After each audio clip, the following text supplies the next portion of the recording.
Hello world, and welcome to another episode of Mythical Creatures Monday. Today we're going to be working on dragons. So if you haven't seen the other Mythical Creatures videos that I have been uploading, go check them out, particularly if you're just starting out with Ruby, and if this starts to get kind of confusing. Unicorn is the easiest one of these exercises, and I think the hardest one is Ogre. So there's a sequential order, but by all means, feel free to just watch if this seems a little bit easy for you. If it seems a little hard, go back to Unicorn and work your way from there. As always, I recommend that if you have coded along with me or with anybody else working on an exercise like Mythical Creatures, delete your code, start over. Get comfortable enough with the concepts that you don't need to code along with anybody else. But this is, for a starting point, and also for me to go back and practice my Ruby, because I've been doing so much Rails lately, and in a few weeks at school, I'm going to be getting into even more technologies, and I really am happy to practice the fundamentals and share them with y'all. So, you may have noticed I don't actually film these on Monday because I have school and shit, but they do come out every week on Monday. Check back often for more Mythical Creatures. So, let's just kind of jump into this one. And again, if this is getting a little confusing, go back to Unicorn where I explain more stuff. First thing I want to do is make sure that I'm trying to implement these tests, right? First thing I want to do is actually run the test.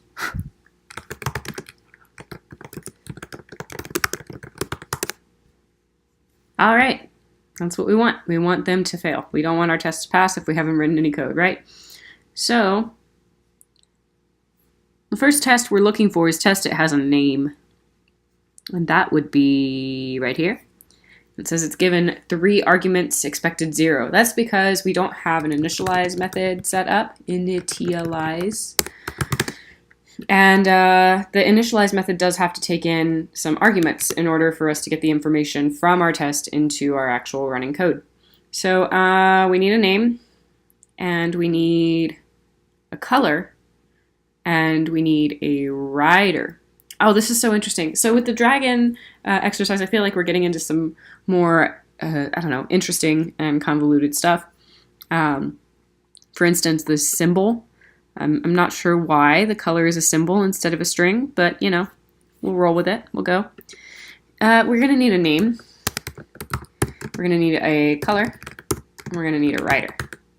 So when we look at it this way, we see 3 different things coming in as parameters. They're going into our initialize method, and now we need to save them as instance variables. Or at least that's how I'm going to do it. And we're going to do color, and rider equals rider.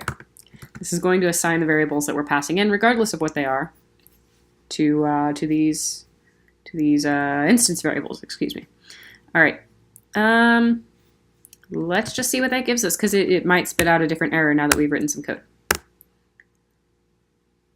And you know what I did last week that I kind of liked? I liked that I worked with one test at a time. I think there's value in that.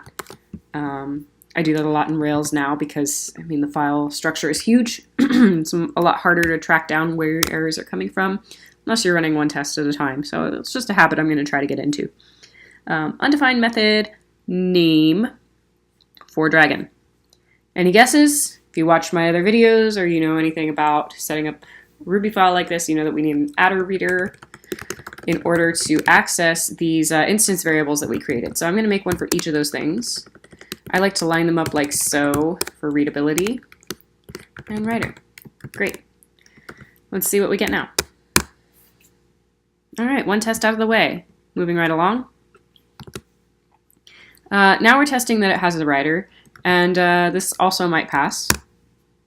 Yep, because we already defined it all. And I really probably could have just done one of these at a time, but I think that if you have watched the videos from the past couple of weeks, you can follow along with what I'm doing, and it really is one test at a time, at least. I don't know.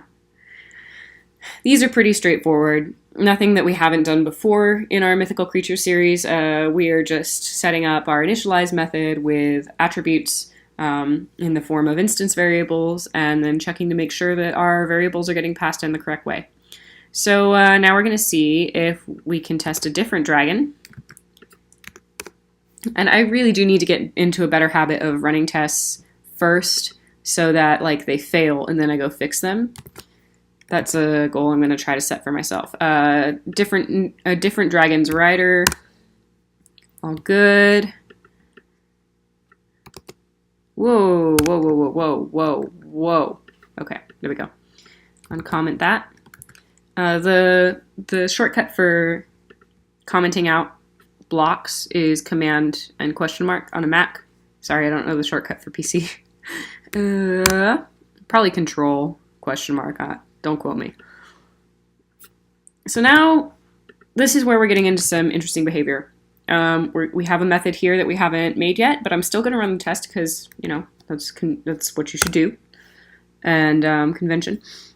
So now I know exactly what I need to build because my test is telling me. It's saying, you don't have a method called hungry.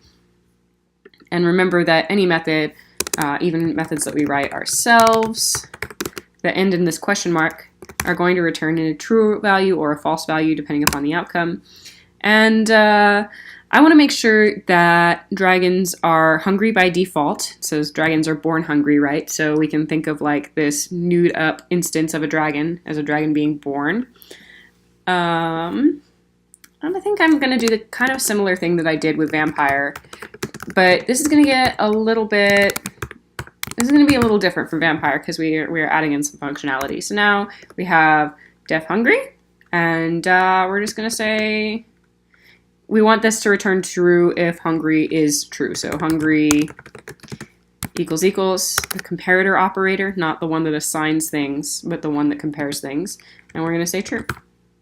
Now, I think what should happen here is that anytime that this is true and the method is called, for instance, over here when it says assert dragon hungry, anytime that method is called and the statement inside of the method is true, the whole method will return a true value, which is what assert is looking for. Assert is just looking for a true value.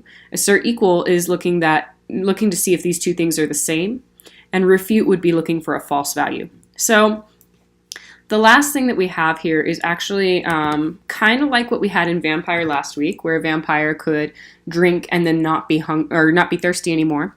But the dragon actually needs to eat a lot of times. So it looks like the way that our test is set up, the dragon specifically needs to eat 3 times before hungry will turn to false.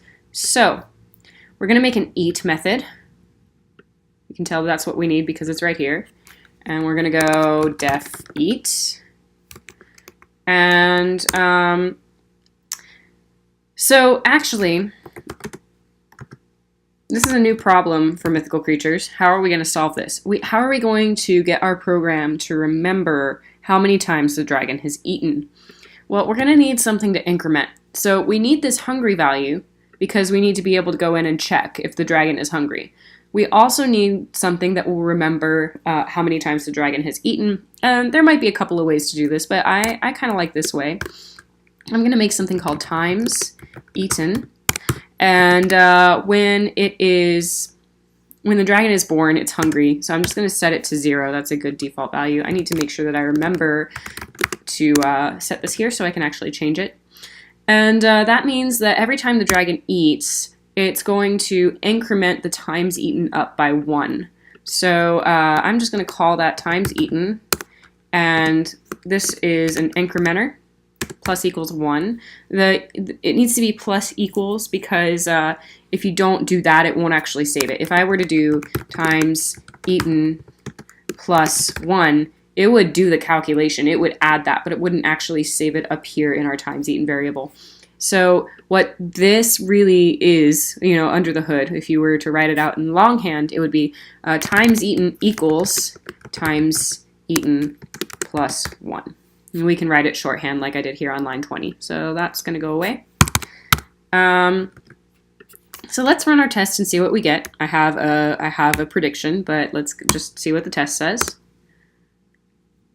Okay, expected true to not be truthy.